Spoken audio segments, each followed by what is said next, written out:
So I've got to share something that I just realized. Maybe this is common knowledge and I'm late to the party, but I suddenly saw this morning how there's there's the two covenants in Scripture. There's God made the covenant with Abraham and by extension the nation of Israel, and that was based on the law, and that's why He gave all of that, and it was establishing this covenant between them and Him, that He would be their God, they would be His people.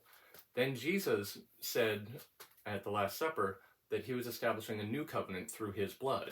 And this covenant is based on faith. It's based on trusting Him. But both covenants have like a ritual, a symbol that goes with them. In the Old Covenant, it was circumcision. And that's a cutting away of the flesh. And that was this important symbolic thing. It left the person different permanently. And like there's to unpack the layers and why and all that it means takes a long time, and I'm not even going to pretend that I fully understand all of it, but you can recognize that this was a symbolic thing of the covenant. That's what it was always for. It was never like, this is the sum total of it. It's like as soon as you get circumcised, then you're in, and that's all that matters, because God never put it that way. And in fact, there are so many examples throughout Scripture where God, through a prophet or a teacher or somebody is coming and kind of calling people out and saying, stop acting like just because you're circumcised, everything is golden. Like, you can't live in a despicable way and go, yeah, but I'm circumcised, so I'm good with God. And it's like, that's never been the point.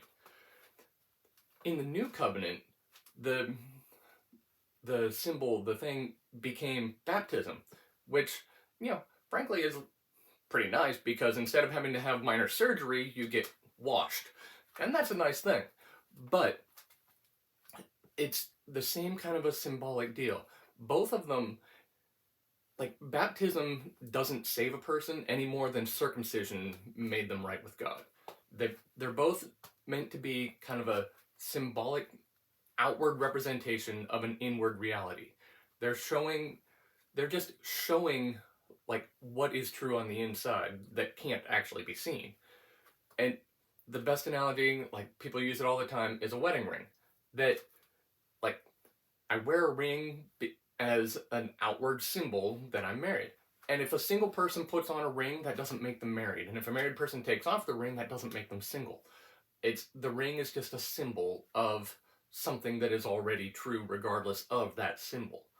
And that's the same way circumcision worked, and that's the same way baptism works. But they've both like got so wrapped up in so many things, and people make such a big deal out of the symbol.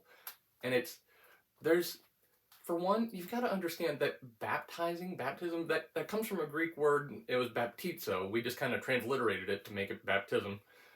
That word prior to like Jesus had no religious connotation whatsoever. That was a word that just meant, dunked in water.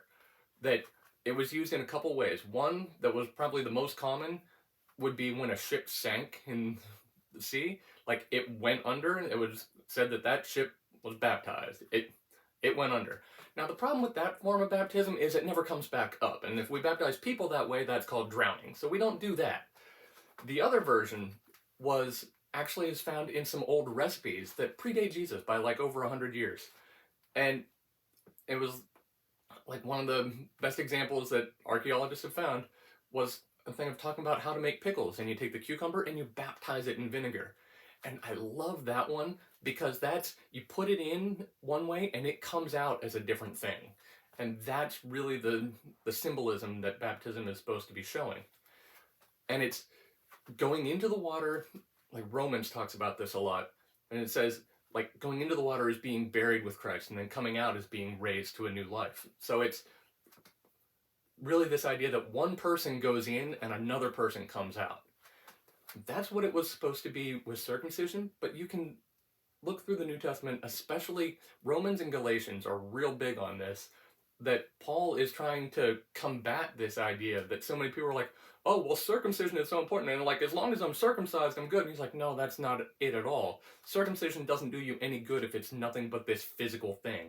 And I'm certain that Paul would also say baptism does you no good if it's just some ritual you went through. It has to be a true thing in the heart, or the baptism is just taking a bath. You're just getting wet. It doesn't do anything spiritually. But then there was also the camp that said, oh, well, you can't be saved unless you're circumcised. You can't really be with God if you're not. And Paul also confronted that. That's, again, Galatians. He hit it hard. And it's like, that has nothing to do with it. Like, it's just this symbol, and it's not going to save you. And frankly, if you're trusting in that thing and trusting in this ritual, then you're probably completely off base, because the idea is to be trusting Jesus. That's all that matters. This thing is just an outward symbol of it. And if you trust in the symbol, then you're off target. And like, there are people who like completely trust in baptism, especially like, well, I was baptized as a baby, and it's like, you were a baby getting wet. That's all that was. Like, if it's just a ritual, just a symbol, and it's not an inward reality, it's useless. And it was true with circumcision, it's true with baptism, and it's just this idea that like these two different symbols that are for the old covenant and the new covenant both have this thing that's just, it's meant to be a representation, and we do what people do, and we get all hyper focused on it, or we think we can throw it away, or like we get all messed up because that's what religion does, and that's how people work. We tend to do stuff like that. But this was just meant to be, here's a thing, and it does matter. Jesus made a big deal out of baptism. He talked about it a lot. And so it's worthwhile, and it's important to have that reflection. Just like it's important for me to wear the wedding ring. If I wanted to get married but never wear the ring, that'd be questionable. It'd be kind of shady. Like, and there's like, to call yourself a follower of Christ but say, "Nah, I'm never going to get baptized." Why?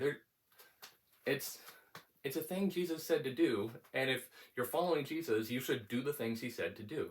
It's really that simple.